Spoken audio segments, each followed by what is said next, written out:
vocês conhecerão aquela pessoa que tem um compromisso consigo próprio, com o seu ego e não com o Brasil.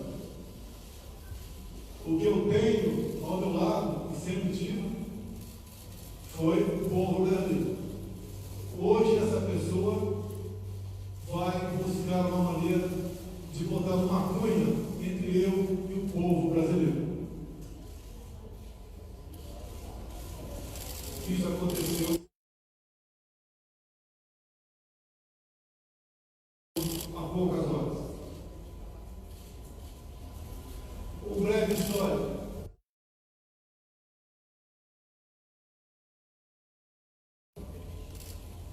Todos nós conhecemos o senhor Sérgio das suas decisões lá na Vara Federal de Curitiba. A Lava Jato já existia, mas ninguém nega o seu brilhante trabalho. Eu, pessoalmente, tive o primeiro contato com o senhor Sérgio Moro no dia 30 de março de 2017, no aeroporto de Brasília, onde estava parado uma lanchonete. Eu fui cumprimentá-lo. Ele praticamente me ignorou.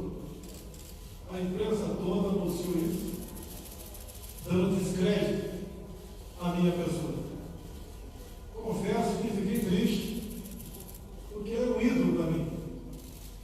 Eu era apenas um deputado, humilde deputado, como era, como são a maioria do que estão no parlamento brasileiro. Não vou dizer que chorei porque eu estaria mentindo, mas fiquei muito triste. A minha surpresa, alguns dias depois, estava em Parnamirim.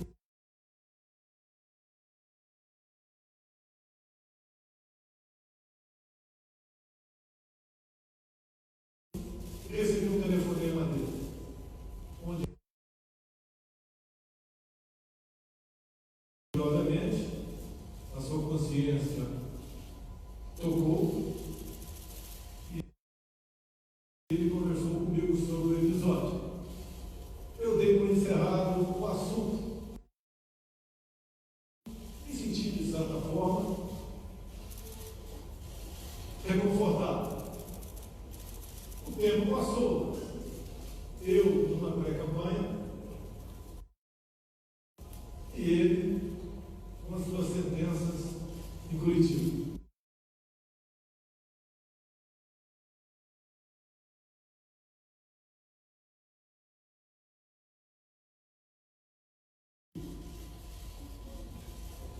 No passado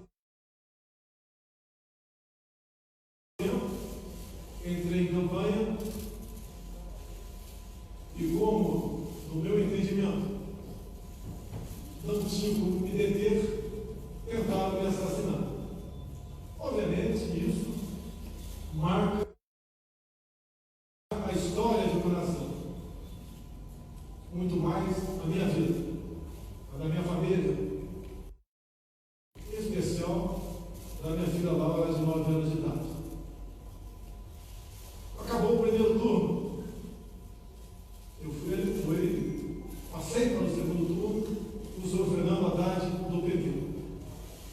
Nesse ínterim, eu baixado no Einstein, em São Paulo, recebi uma ligação de uma pessoa que queria fazer com que o senhor Sérgio Moro fosse me visitar. Eu fiquei feliz, mas nem fudei. Ele não esteve comigo durante a campanha. Eu não sei que ele votou no primeiro turno e nem quero saber. O voto é sagrado e secreto.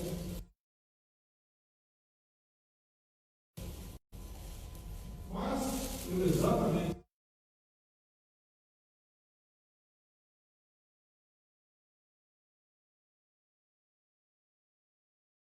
evitei de conversar com ele naquele momento, entre o primeiro e o segundo turno, porque com toda certeza essa visita se tornaria pública E eu não queria aproveitar o prestígio dele para conseguir a vitória do segundo turno.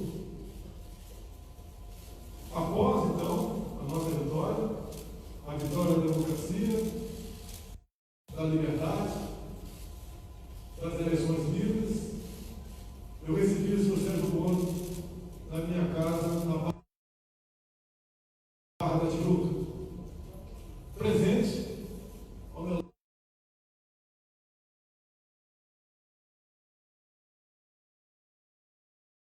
lado, o senhor Paulo Guedes, um homem que já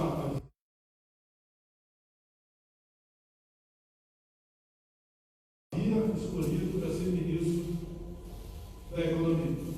E aí traçamos alguma coisa de como ele seria tratado caso aceitasse o nosso convite para ser ministro da Justiça.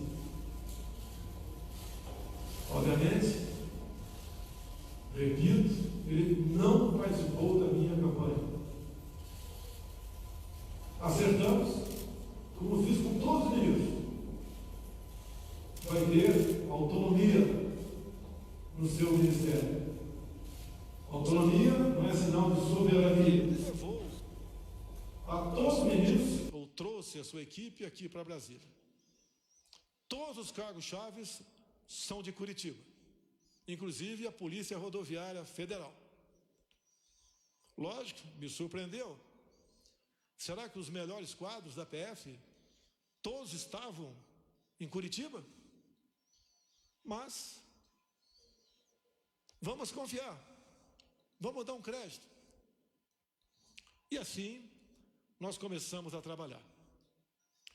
O senhor da imprensa bem sabe que eu não conto com a isenção, na maioria das vezes, por parte de vocês, nas matérias publicadas. Desde o começo, já se começou a falar que eu estava dificultando operações de combate à corrupção. Porque as operações, com muito menos intensidade, apareciam. Mas é óbvio que isso ia acontecer.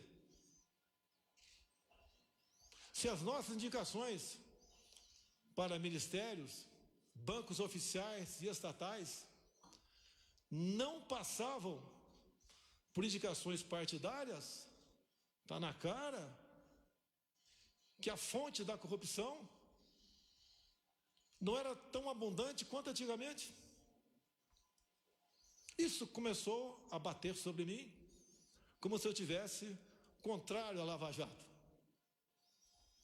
Isso não é verdade. As grandes operações da PF no passado foram em cima de estatais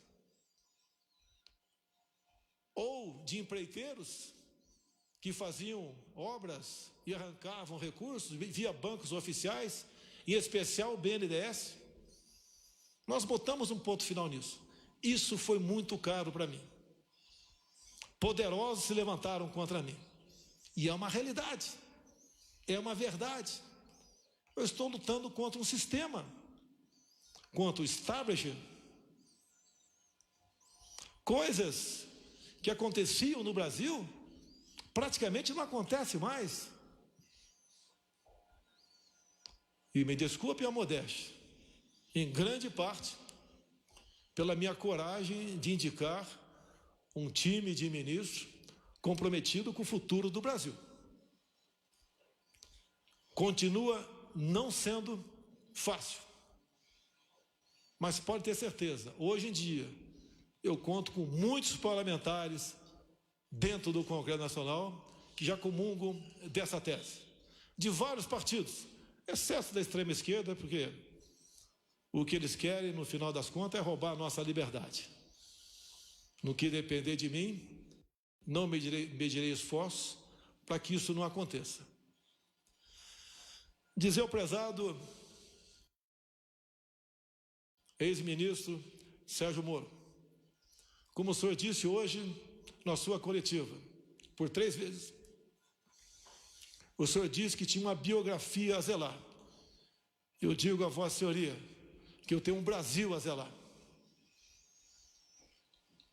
Não apenas fiz um juramento, quando sentei praça, nos idos 1973, na Escola Preparatória de Cadetes do Exército em Campinas, em dar a vida pela minha pátria, se preciso fosse. Mais que a vida para minha pátria, eu tenho dado. Eu tenho dado o desconforto da minha família, as acusações mais torpes possíveis, não só contra a minha família, bem como aqueles que estão ao meu lado. Falava-se em interferência minha na Polícia Federal. Ora as bolas, se eu posso trocar um ministro, por que não posso, de acordo com a lei, trocar o diretor da Polícia Federal?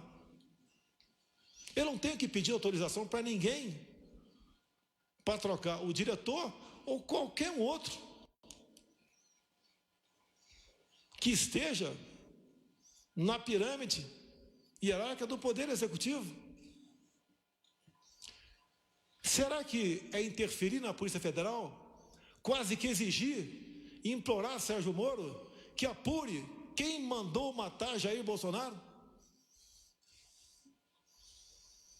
A PF de Sérgio Moro mais se preocupou com Marielle do que com seu chefe supremo. Cobrei muito deles aí. Não interferi. Eu acho que todas as pessoas de bem no Brasil querem saber. E entendo, me desculpe, senhor ex-ministro, entre meu caso e da Marielle, o meu está muito menos difícil de solucionar. Afinal de contas, o autor foi preso em flagrante delito. Mais pessoas testemunharam. Telefones foram apreendidos. 3 renomados advogados, em menos de 24 horas, estavam lá para defender o assassino. Isso é interferir na Polícia Federal? Será que pedir à Polícia Federal, quase que implorar, via ministro, para que fosse apurado o caso Marielle, no caso porteiro da minha casa 58, na Avenida Lúcio Costa, 3100? Quase que por acaso descobrimos, se não pedir para o meu filho ir na portaria e filmar a secretária eletrônica. Talvez até hoje ficasse a dúvida para todos que eu poderia estar envolvido nisso. Isso foi numa quarta-feira de março de 2018, onde entre a ligação do porteiro para minha casa e as minhas digitais nos painéis de presença da Câmara tinha um espaço de menos de 1 hora, eu não estava lá. Depois, a perícia da Polícia Civil do Rio ainda chega à conclusão que aquela voz não é a voz do porteiro em questão. Será que é interferir na Polícia Federal, exigir uma investigação sobre esse porteiro? O que aconteceu com ele? Ele foi subornado? Ele foi ameaçado? Ele sofre das faculdades mentais? O que aconteceu para ele falar com tanta propriedade um fato que, segundo ele, existiu há praticamente 1 ano atrás? É exigir da Polícia Federal muito, via seu ministro, para que esse porteiro fosse investigado, com todo respeito a todas as vidas do Brasil. Acredito que a vida do presidente da República tem um significado, que afinal de contas é o chefe de Estado. Isso é interferir na Polícia Federal? Cobrar isso da sua Polícia Federal?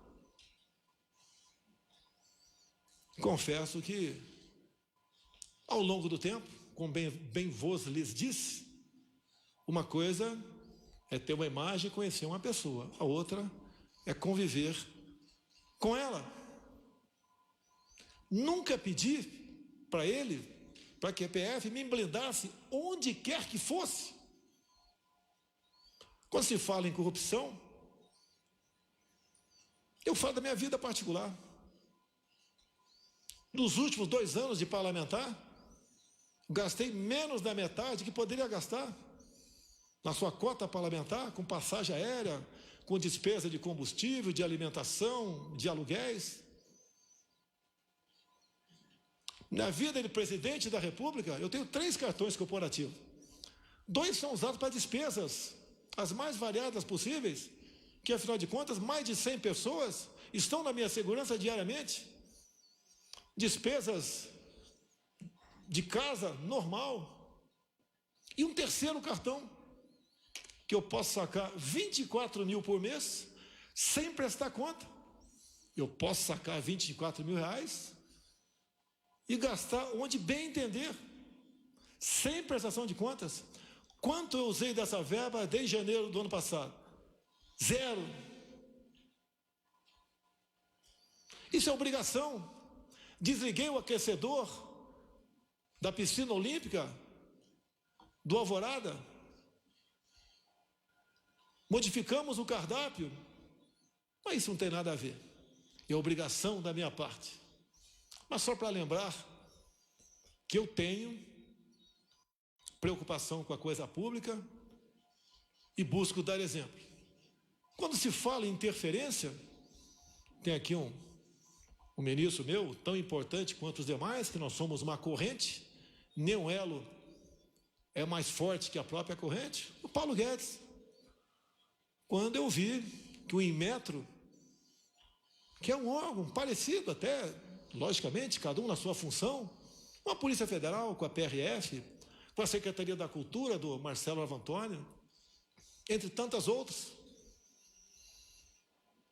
Eu falei, Paulo Guedes, eu vou implodir o Inmetro, porque o que eu descobri lá, nós não podemos deixar o povo sofrer dessa maneira. Queriam trocar 1.600.000 tacógrafos de motoristas, de viaturas, cada tacógrafo custando R$ 1.900. Quem ia pagar a conta era o motorista de caminhão, o motorista de van, de ônibus. Queriam trocar todos os taxímetros do Brasil. Só no meu estado, Rio de Janeiro, 40 mil taxistas iam ter que comprar um novo taxímetro. Queriam um chip em cada bomba de combustível no Brasil, onde nós ficamos sabendo que não teria a sua devida eficácia. Não tem, essa conta não foi para o povo pagar. A obrigação do Inmetro é, obviamente, atestar a qualidade de muita coisa e, de preferência, obviamente, evitar onerar o nosso já sofrido povo brasileiro com a pesada carga de impostos que tem. Implodimos o Inmetro. E a Polícia Federal? Como publicado por vocês no dia de ontem, mas esqueçam a imprensa. Ontem, numa videoconferência, o senhor Valeixo se dirigiu a todos os seus 27 superintendentes e disse que desde janeiro vinha falando com o senhor Sérgio Moro que queria deixar a Polícia Federal. Os superintendentes são a prova disso. E eu algumas vezes falei com o Sérgio Moro sobre a Polícia Federal. Quando eu me elegi, havia uma ideia por parte de policiais, muitos trabalhavam comigo, em torno de 60 em rodízio, eu tinha direito a isso pela legislação, até o maior efetivo por ser o candidato com maior chance, e mesmo assim, apesar de todo o trabalho da Polícia Federal, não conseguiu evitar a tentativa de homicídio, mas eu digo, foi a Polícia Federal, com seu trabalho técnico, preventivo, que também foi um elo na salvação da minha vida. Porque a cada ponto, a cada esquina que eu passava, eles tinham um plano da minha evacuação, caso sofresse alguma coisa. Então a Polícia Federal, em primeiro lugar, eu devo a minha vida a esses homens, bem como alguns policiais militares de Brasília e do Rio que voluntariamente estavam lá em Juiz de Fora. E o que eu quero, o que nós queremos da Polícia Federal, que ela seja usada em sua plenitude, que as suas operações sejam, no mínimo, mantidas no que depender de mim, potencializadas. Que é com o trabalho dela que nós damos esperança, num primeiro momento, à população brasileira.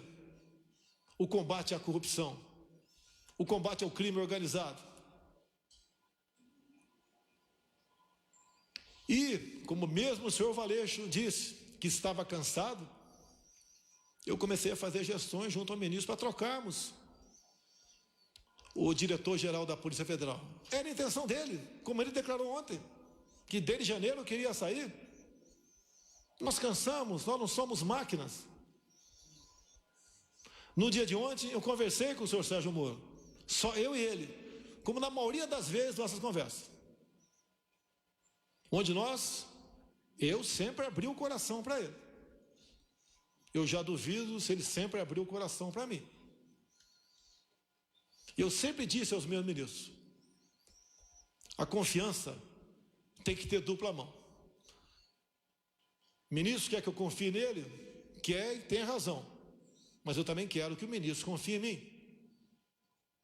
Sempre falei para ele, Moro, não tenho informações da Polícia Federal.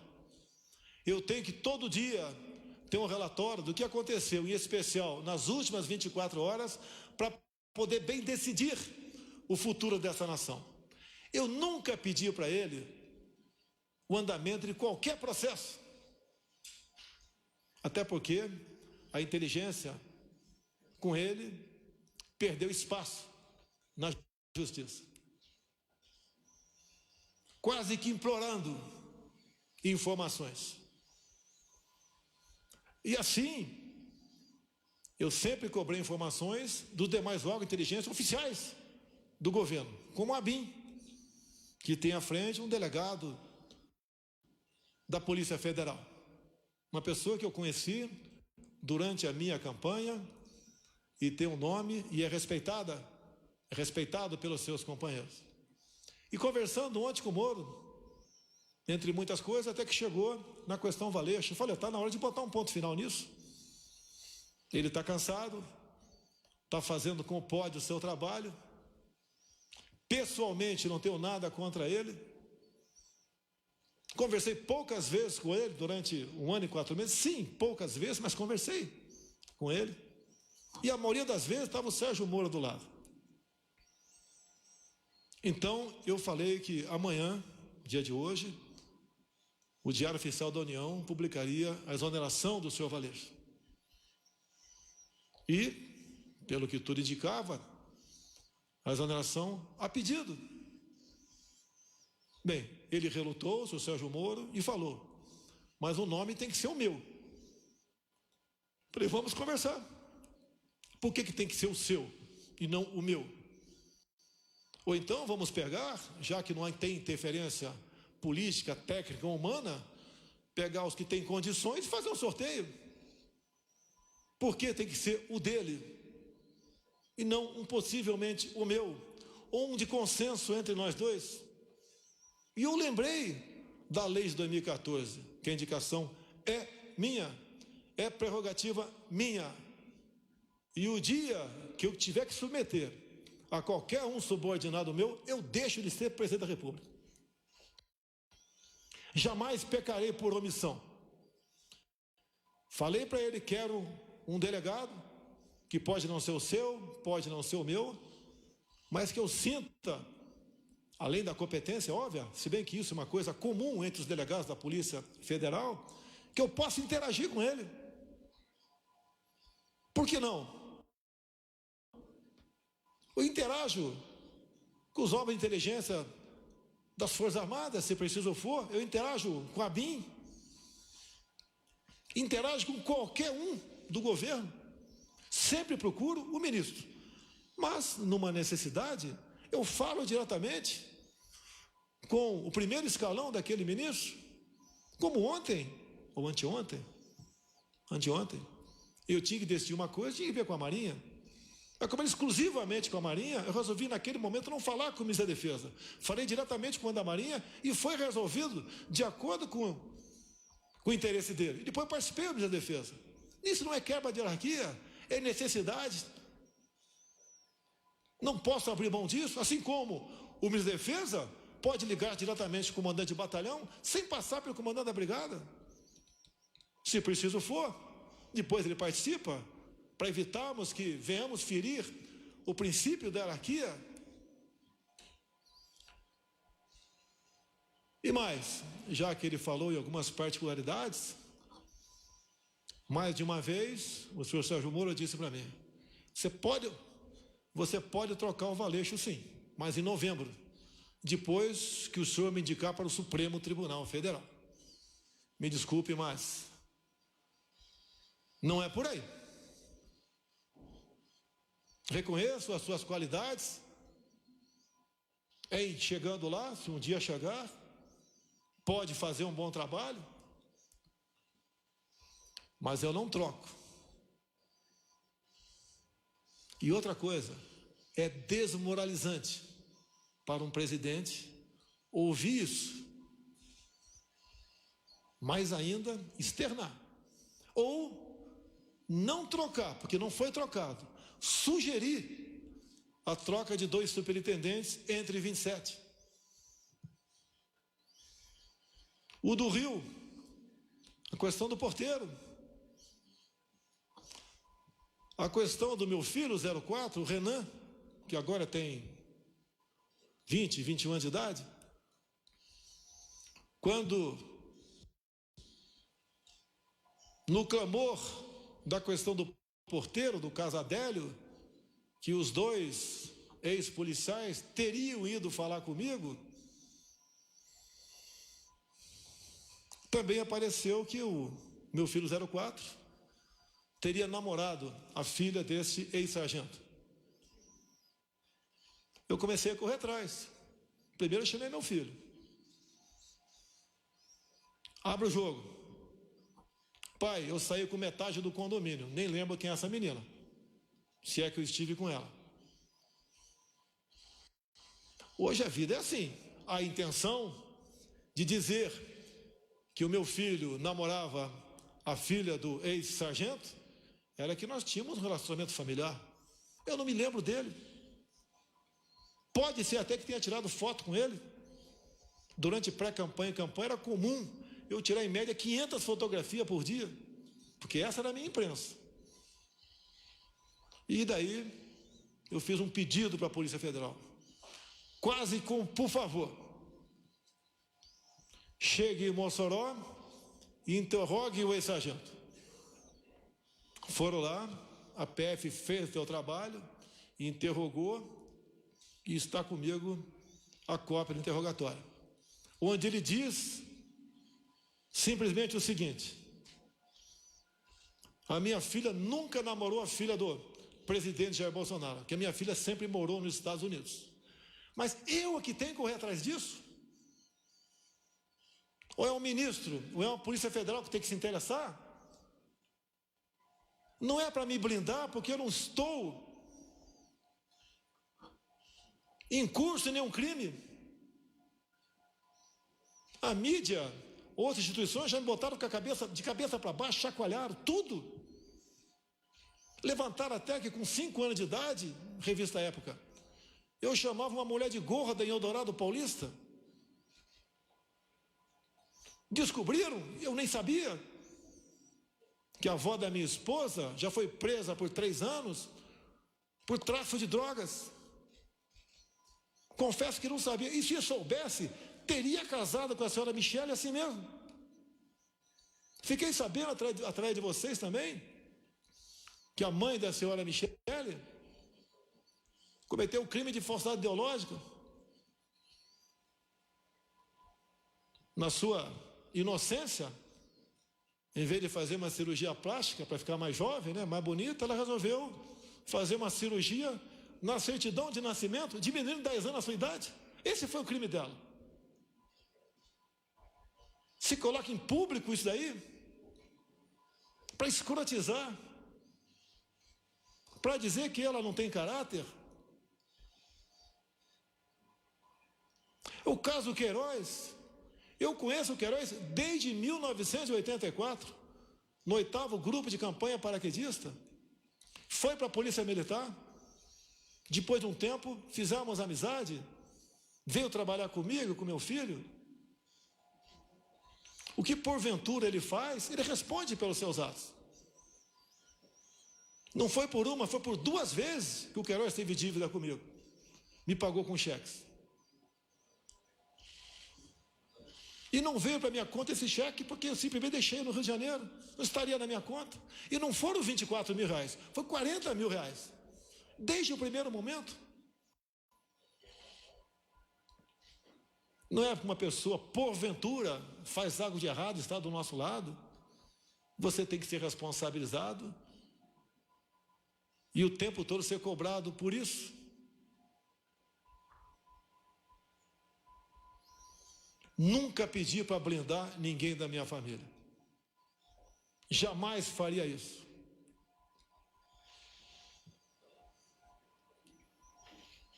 Agora, eu lamento que aquela pessoa que mais tinha que defender dentro de uma legalidade não faz. Teve um clima sem pesado com o senhor ministro, na última reunião de ministros, onde eu cobrei dele, na frente de todos os ministros, que ele tomasse uma posição sobre a prisão e algemas usada contra mulheres na praia, mulheres em praça pública, como de Araraquara, um pobre, um humilde trabalhador do comércio no Piauí, entre tantos outros, que ele tinha que mostrar sua cara. Ele tem amparo na lei do abuso de autoridade. Essa lei, que por ser lei, não tem que ser questionada, discutida, tem que ser cumprida. Quem é contra ela, que apresente o MADIM junto ao órgão competente para que ele ajuize junto ao Supremo Tribunal Federal. A resposta dele foi o silêncio. Boas matérias, ele aparece, mas se omite. A minha vida, as minhas ações, muitas vezes, elas são de um arrebento, de explosão. Eu não posso admitir cercear o direito de ir e vir quem quer que seja. E a lei que fala sobre isso, no caso de pandemias, é alguém comprovadamente infectado. A decisão dessas medidas coercitivas cabem aos respectivos governadores e prefeitos. Assim decidiu o Supremo Tribunal Federal.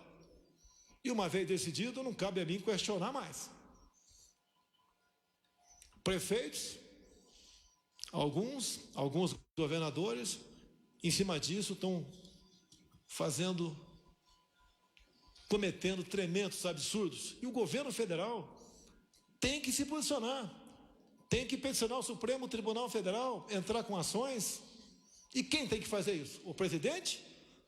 Ou o ministro da pasta responsável? Isso incomoda ele. É um ministro, lamentavelmente, desarmamentista, dificuldades enormes com decretos para facilitar para os CACs ou para aqueles que têm uma arma a compra de armamento, de munição.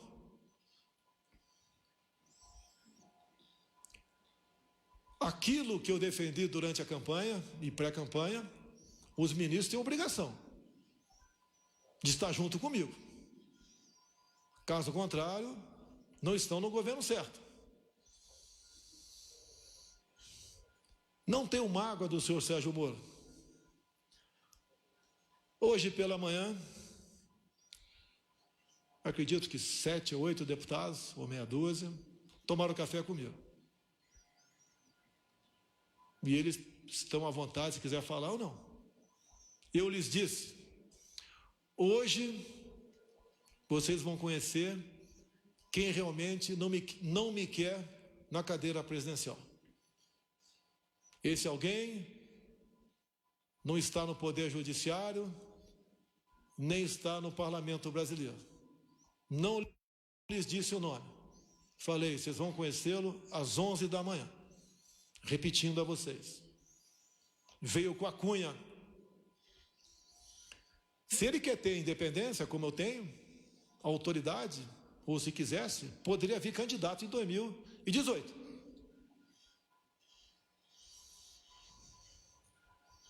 Agora, eu não posso conviver, ou fica difícil a convivência, com uma pessoa que pensa bastante diferente de você. Um fato que foi noticiado muito no início do ano passado, ele nomeou a senhora Ilona Sabó como suplente de um conselho, e nós sabemos que essa senhora, ou senhorita, tem publicações, as mais variadas possíveis, defendendo o aborto, ideologia de gênero, entre tantas outras coisas, que são em completo desacordo com as bandeiras que eu defendi, que os cristãos brasileiros também defendiam, e até ateus defendiam também. Não foi fácil conseguir a exoneração dessa pessoa, porque o tempo todo você me deu carta branca e porteira fechada. Mas quase sempre se lembrava do poder de veto. Torci muito para dar certo. Muito. Mas infelizmente, ou felizmente, no dia de hoje, após nossa conversa no dia de ontem, eu até fui sinalizado que ele compareceria à presidência e seria bem recebido, como foi o senhor Mandetta há poucos dias, para comunicar seu afastamento, ou para tentar a última cartada. Tem mais esses nomes aqui para o DG. O senhor concorda com algum desses ou não? E daí tomar uma providência. Eu sempre fui do diálogo. Vocês não vão encontrar nenhum ministro meu que vai dizer que eu impus qualquer coisa para ele. Ele resolveu marcar uma coletiva e fez acusações infundadas, que eu lamento. Para muitos, vai deslustrar a sua tão defendida biografia. Nós que estamos na linha de frente, nós ministros, tem algo mais importante que a nossa biografia. É o bem-estar do seu povo, é o futuro dessa nação. Vamos levar, no sentido figurado, muito tiro na cara, mas vamos cumprir a missão. Aqui tem ministros que apanham todo dia, como Abraham Van Trauben, por exemplo. Outros apanham também, mas esse é um exemplo. Luta contra uma doutrinação de décadas, onde vem demonstrando que a educação do Brasil nunca teve tão mal. Não só as provas do PISA, bem demonstram que estamos em várias matérias em último na América do Sul, em último no mundo. Isso tem que ser mudado. Ele tenta e vem demonstrando com muito trabalho que não vale, senhores pais, senhoras mães, que seu filho tem um pedaço de papel escrito diploma. Ele tem que exercer aquele ofício. O diploma, hoje em dia, passou a ser apenas uma figura decorativa para alunos. Ele tem que ser um bom profissional e não um bom militante.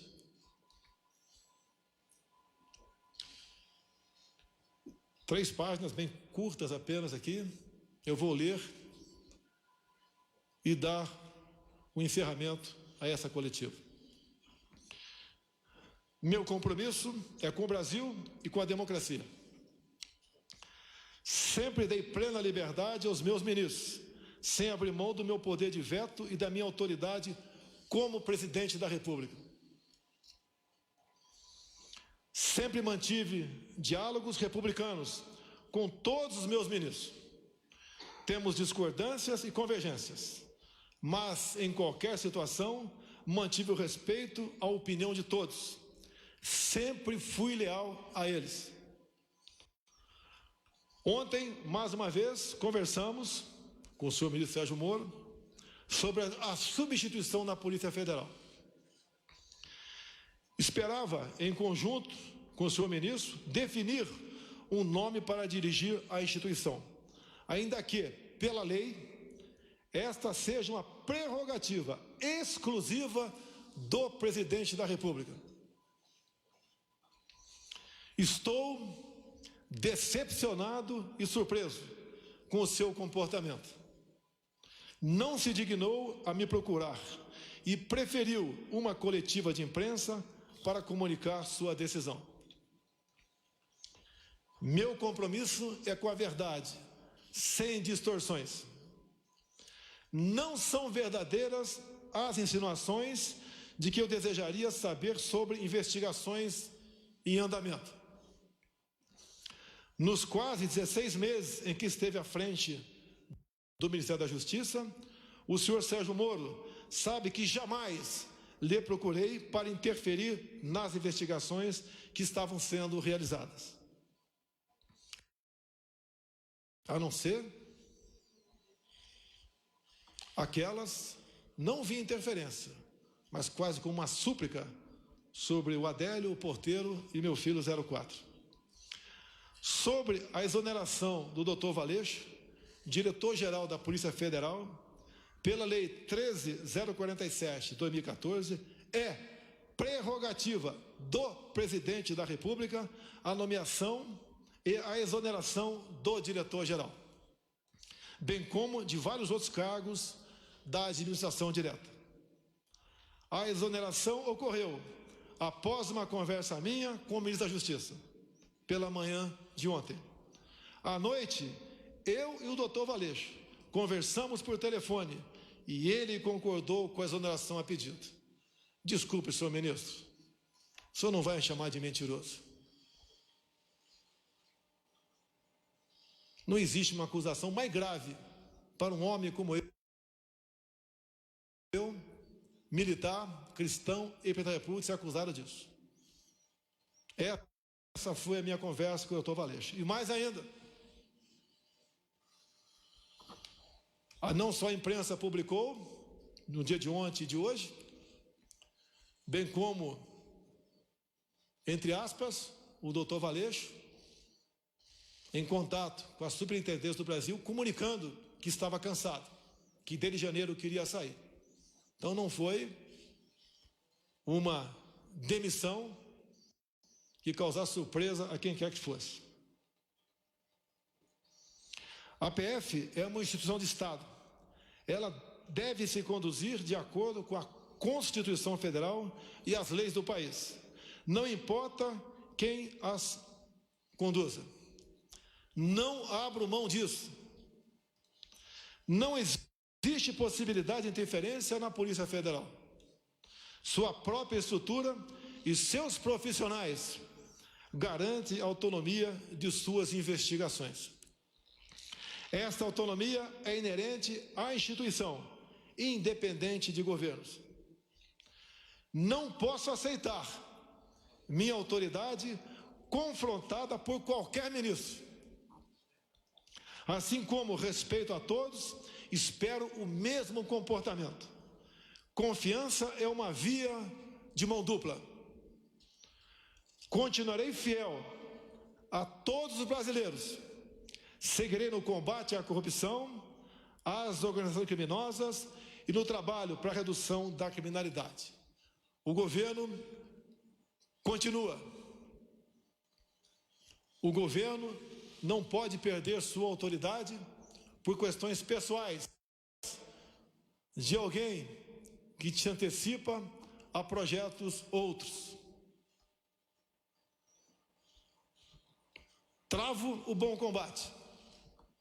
A minha preocupação é entregar o Brasil para quem vier me suceder no futuro, bem melhor do que recebi em janeiro do ano passado. Confio nos meus ministros, nos servidores públicos, que têm nos ajudado a vencer a estes obstáculos. O Brasil é maior do que qualquer um de nós. Esse é o nosso compromisso, esse é o nosso dever de servir a pátria. A pátria vai ter de cada um de nós o seu empenho, o seu sacrifício e, se possível, se for necessário, o teu sangue para defender a democracia e a liberdade.